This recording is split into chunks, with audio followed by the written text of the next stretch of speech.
하나님은 하나님의 백성을 진짜 하나님의 백성으로 살게 하시려고 계속 말씀하시고 은혜를 베푸고 때로는 징계도 하시고 안 될 때는 아예 그냥 나라를 통째로 무너뜨리면서 사람을 또 남깁니다. 왜냐하면 무너진 사람들을 통해서 할 수가 없기 때문에 하나님은 정리하시고 남은 자를 세워서 진리의 나라를, 진리의 성읍을 이룹니다. 그래서 누가 진리의 성읍에 사느냐면 남아서 돌아온 자가. 남아서 돌아온 자가 어떻게 진리의 성읍으로 하나님을 경외하면서 살게 됩니까?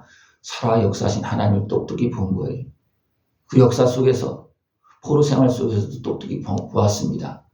그랬을 때, 그때 이제 그 백성들이 이제 온전한 하나님의 백성으로 마음 중심이 잡혀지는 거예요. 그래서 돌아옵니다. 돌아와서 이제 성전을 짓고 하나님을 경외하면서 하나님의 백성으로 삽니다. 우리 중심에서 하나님을 경외하고 하나님의 말씀을 듣는 모습으로 돌아오는 것이 굉장히 중요합니다.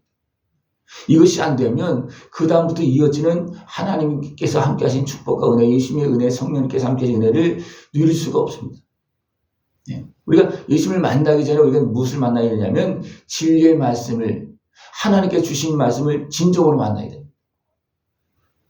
그는 역사 속에 우리 삶 속에서 이미 주시는 하나님의 말씀이에요. 그 하나님의 말씀을 진실하게 대할 때 내 모습이 어떤 모습으로 진리의 말씀 안에서 사는, 진리의 성읍에서 사는 그런 모습이 되어집니다. 이것은 하나님께서 예수님을 맞이할 수 있는 준비를 시키는 거예요. 그래서 예수님께서 오시기 전에 누가 외쳤습니까? 세례요한이 회개하라, 천국이 가까웠다. 이것은 예수님도 외치는 말씀이었고 세례요한이 외쳤습니다. 그래서 세례요한은 어떻게 합니까? 주님을 맞이하기 위해서 물로 세례를 줍니다. 물로 세례를 준다는 것은 이것은 백성들이 모르는 것이 아니고 아는 것을 깨닫고 회개하는 모습이라는 거예요. 그래서 어디로 돌아가는 겁니까? 진리로 돌아가는 겁니다. 하나님의 백성이 하나님께로 돌아가는 겁니다. 근데 그것이 잘 안 됐기 때문에 하나님은 그냥 전체적으로 다 그냥 정리하면서 남겨진 사람들을 다시 성읍에 돌아와서, 약속의 땅에 돌아와서 하나님을 경외하면서 진리의 성읍에서 살게 하는 겁니다. 그럴 때 여기 보면 늙은 남자 여자들이 다시 이제 지팡이를 잡지만 나와서 있다는 겁니다.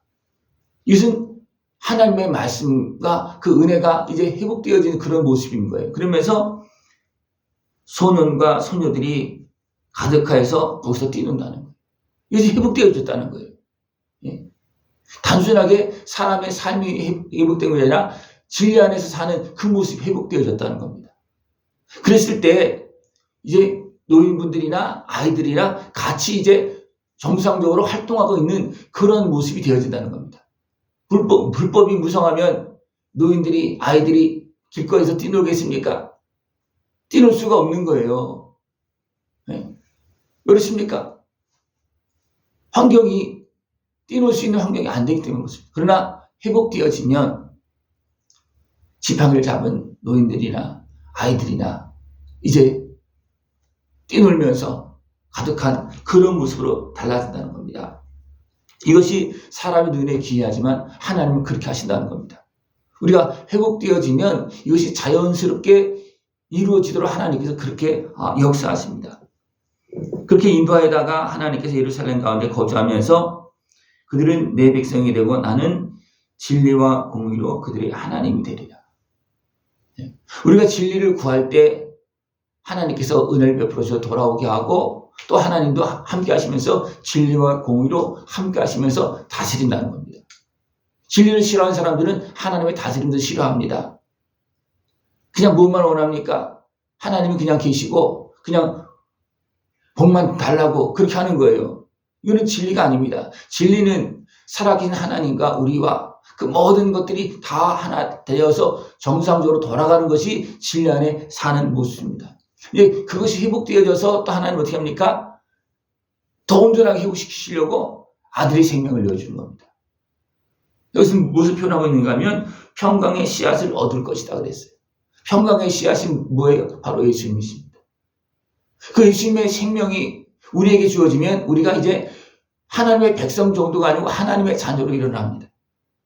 그래서 하나님의 자녀로서 일어나서 성장되어지면 그때부터 포도나무에 열매가 맺어진다는 겁니다.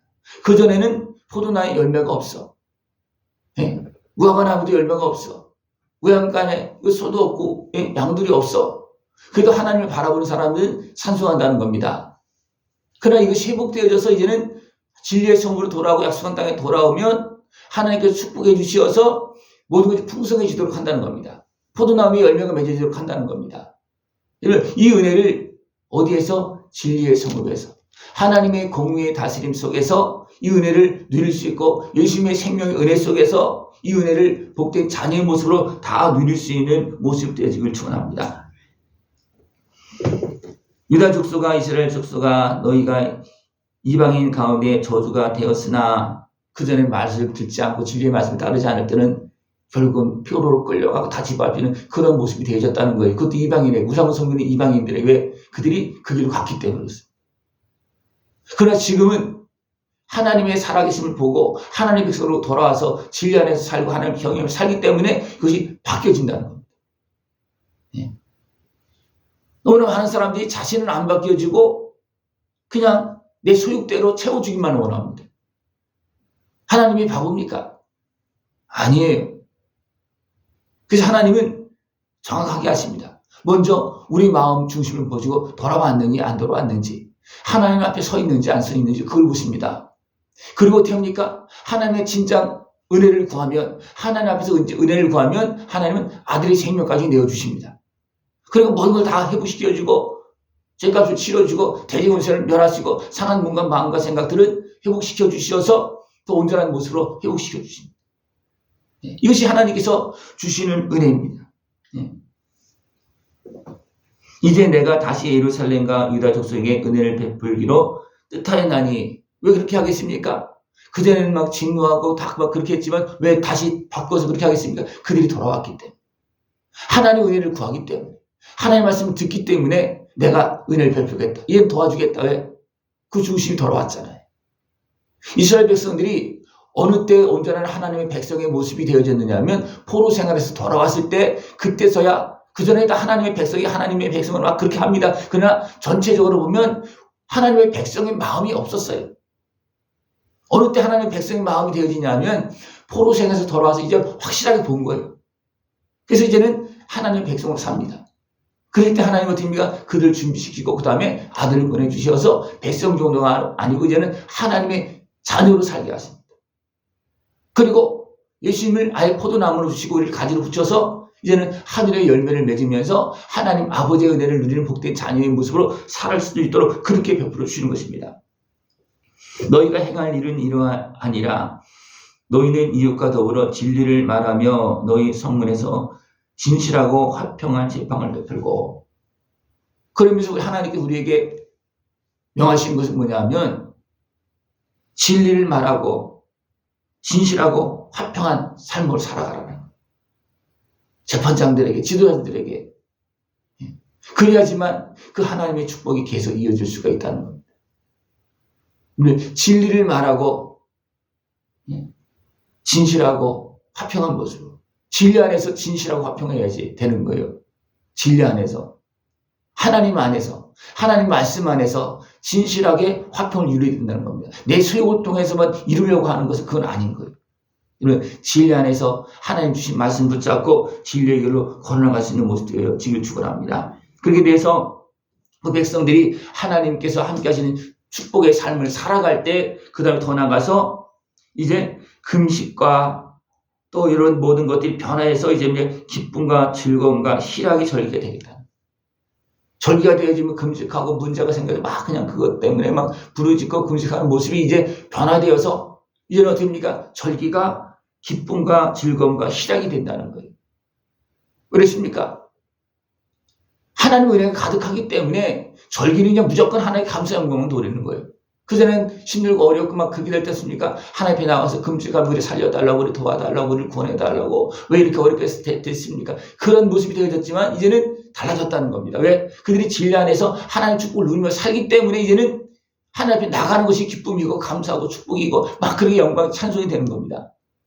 하나님 앞에 나와서 막 문제를 가지고 그냥 구하는 그것을 이제 지내서 그것이 없을 수는 없어요. 왜냐하면 우리가 부족하기 때문에, 아까운 방해하기 때문에 그건 없을 수 없지만, 이제 그것이 다 정리가 되어지고 하나님 앞에 감사의 영광을 돌릴 수 있는 그런 모습으로 변화되어질 수 있는 모습을 축원합니다.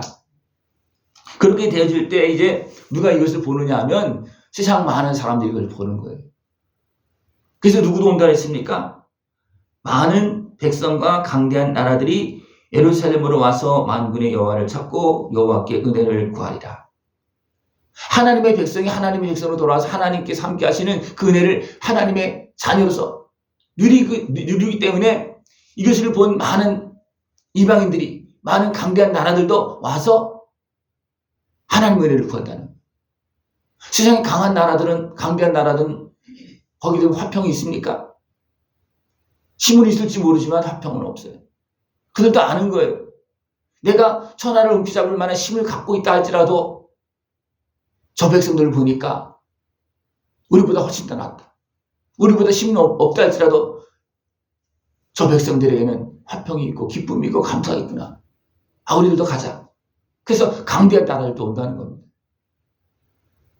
오늘 진짜 진리의 은혜 안에서 하나님께 약속한 복을 누리면서 평안함을 누리고 화평을 이루면서 세상의 빛의 역할을 감당해서 어둠 속에 방황하고 매이고 눌려있는 심령들이 하나님의 은혜 앞으로 돌아올 수 있는 그 역할을 우리가 깨어서 그 하나님의 은혜를 누려야지만 세상 사람들이 보는 겁니다. 내가 먼저 누려야 되는 거예요. 어떤 모습으로 진리의 말씀 안에서 하나님과 하나 되어서 화평을 누리고 그 복을 누릴 때 세상 사람들이 어떻습니까? 그것을 보면서 우리도 그렇게 살기를 원한다. 우리도 너희들과 함께 가겠다. 그래서 애굽에서 나올 때 허다한 잡초들이 따라 나왔다고 그랬습니다. 왜 그랬습니까? 하나님께서 함께 하시는 모습을 보니까 우리도 가겠다는 거예요. 그죠? 여러분들, 하나님의 의 안에서 살아서 하나님께서 주시는 축복의 도구로 아름답게 쓰임받는 복된 모습 되어지길 축원합니다. 네, 기도드리겠습니다. 하나님 아버지 감사합니다. 우리를 사랑하시어서 끝까지 말씀하시고 세상 끝날까지 우리에게 은혜를 베풀어 주고 영원한 참된 생명길을 걸어갈 수 있도록 은혜 베풀어 주심을 감사를 드립니다. 저희 온전히 깨어서 믿음으로 주의 말씀을 붙잡고 진리 안에서 살며 약속한 복을 누리면서 참된 증인의 삶이 되어지게 하여 주옵시고 하나님 나라를 확장하는 데 아름답게 쓰임받는 모습 되어지도록 주님 함께하여 주시옵소서. 날마다 주님을 찬송하고 영광 돌리는 복된 삶이 되어지도록 주님께서 함께하여 주시옵소서. 예수님의 이름으로 감사하며 기도드리옵나이다. 아멘.